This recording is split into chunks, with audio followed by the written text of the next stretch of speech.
ये वो भूमि है जहाँ मानव जाति का अतीत जिंदा है। यही मेरा भारत है, यही हमारा भारत है, यही अमूल्य भारत है। 10,000 वर्ष पूर्व की भारत की कहानी, घटनाओं एवं तथ्यों का लेखा जोखा आज भी उपलब्ध है, पर उससे पूर्व का नहीं। कुछ लोगों के अनुसार शुरू का इतिहास समय के गर्भ में खो गया। केवल भारत के पास ही मानव की इतिहास की कहानी शुरू से है। भारतीय कल्पित कथा के अनुसार मानव एक समुद्र से निकाले गए सुनहरे अंडे से बना। वैज्ञानिक विचारों के अनुसार हमारे पूर्वज 70 से 80,000 वर्ष पहले अफ्रीका से दक्षिण भारत आए थे। इन लोगों ने भारतीय वनस्पति और समुद्री उपहार से अपना काम चलाया। सभी गैर अफ्रीकी लोग अपने पूर्वजों को भारत इतिहास में खोज सकते हैं। यही कारण है कि भारत को मदर इंडिया के नाम से भी पुकारा जाता है। सभी भारतीय अनेक होते हुए भी एक हैं और एकजुट होकर जीवन व्यतीत करते हैं। भारत की संस्कृति और धर्म इस बात के प्रतीक हैं कि भारत की पहचान बनाई नहीं जाती, बनती रहती है। 10,000 वर्षों के बाद भी औद्योगिक प्रगति के कारण भारत एक नए आयाम पर पहुंचा। शहरों का उत्थान। भारत सबसे पुरानी सभ्यता का घर है। 7,000 बीसी वो समय था जब गांव इंडस वैली में बदले। भारत बाइबल से भी पुराना है, ये हड़प्पा ने प्रमाणित किया है। इंडस के किनारों पर बसा हुआ टूटी हुई गढ़ की दीवारों वाला होने पर भी ये उद्योग और व्यापार, सरकार और लेखन तथा भारी जनसंख्या का प्रतीक है। इस समय भारतीय जो शिकारी थे व्यापारी बन गए। मोहनजोदारो वो राजधानी थी जो सामान से भरी हुई नावें फारस को बेचती थी।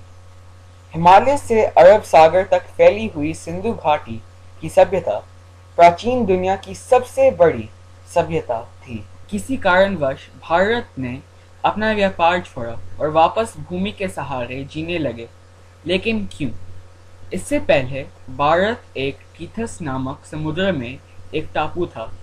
इस टापू की एशिया में टक्कर होने के परिणाम से हिमालयाज बने और नम वायु जो दक्षिण से चलती थी वो शुष्क होनी शुरू हो गई। तभी से भारतीय मानसून प्रिय हैं। इसलिए भारतीय उत्तर में ऐसी भूमि पर गए जहाँ की नदी हर तरह से संपन्न थी। ये नदी गंगा थी और यहीं से संस्कृत का उद्भव हुआ, जो संसार की सबसे बोली जाने वाली भाषाओं का मूल है।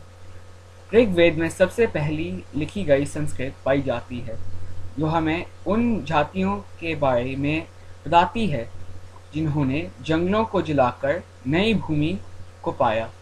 ये लोग आर्यंस थे। इंडस शहरों के नष्ट होने जाने पर आर्यंस अपने साथ नई भाषा और नए विश्वास लाए। आर्यन सभ्यता की नई राजधानी पेशवास पाकिस्तान थी। पर अब भी एक नया प्रश्न उठता है कि आर्यंस कहाँ से थे? उत्तर है, वो केंद्रीय एशिया से आए थे।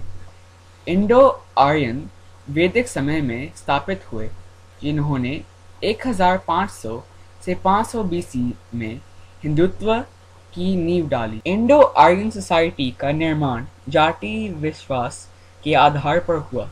वैदिक समय के अंत में छोटे छोटे समूह एकत्रित हुए साम्राज्य बनाने के लिए, जैसे कि काशी, कोसला, अंगा, माला, शेडी, वात्सा, कुरु, पंचाली, मात्स्य, सुरनसेनास, असाका, अवंती, गंधार और काम्बोज।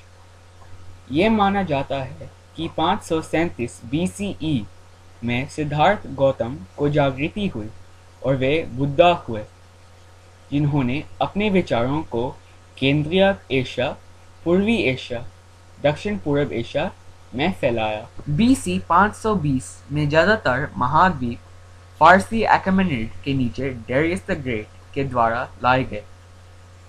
360 BC में अलेक्जेंडर द ग्रेट या सिकंदर ने पंजाब पर विजय पाई, लेकिन भारतीय सेना को देखकर अलेक्जेंडर की सेना ने उसका साथ छोड़ दिया।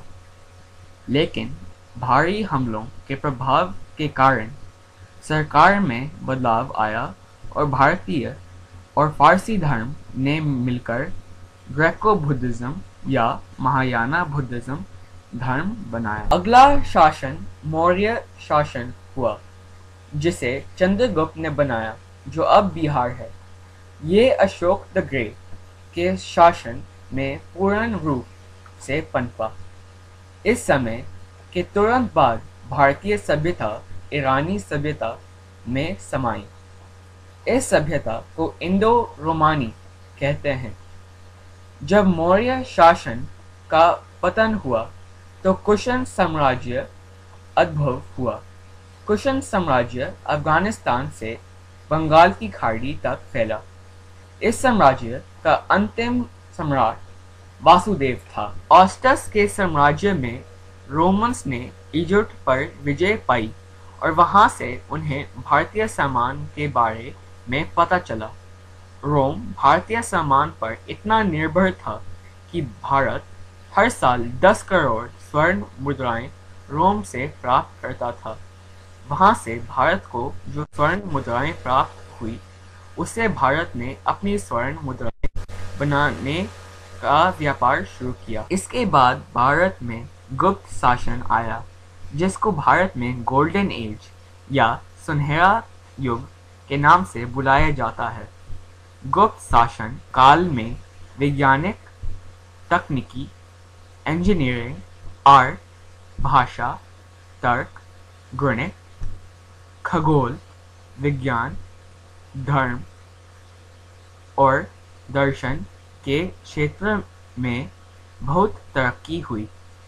कन्नौज के राजा हर्ष वर्धन के मृत्यु के बाद मलवास के गुजारा प्रतिहारास, बंगाल के पालास और डेक्कन के राष्ट्रकूटास के बीच में संघर्ष हुआ। अरब मुसलमान जो भारत पर हमला करने के लिए उत्सुक थे, उनके लिए यह सही समय था। मोहम्मद बिन कुसिक ने हिंदू राजपूतों से लड़कर भारत पर विजय प्राप्त की। इस तरह अरब मुसलमानों ने दिल्ली सुल्तान बनाया। इसके द्वारा भारत में हिंदू मुसलमान का विलय हुआ। दिल्ली सुल्तान ऐसी सरकार थी जिसने एक महिला को सबसे ऊंचा स्थान दिया। 1526 के बाद बाबर आया, जिसने मुगल साम्राज्य बनाया और समस्त भारत पर शासन किया। बाद में अकबर ने इस साम्राज्य को प्राप्त किया। 1707 मुगलों की सत्ता का पतन हुआ, क्योंकि हिंदुओं की संख्या ज़्यादा होने के कारण उन्हें ये अच्छा नहीं लगा कि कोई मुसलमान भारत पर राज्य करे।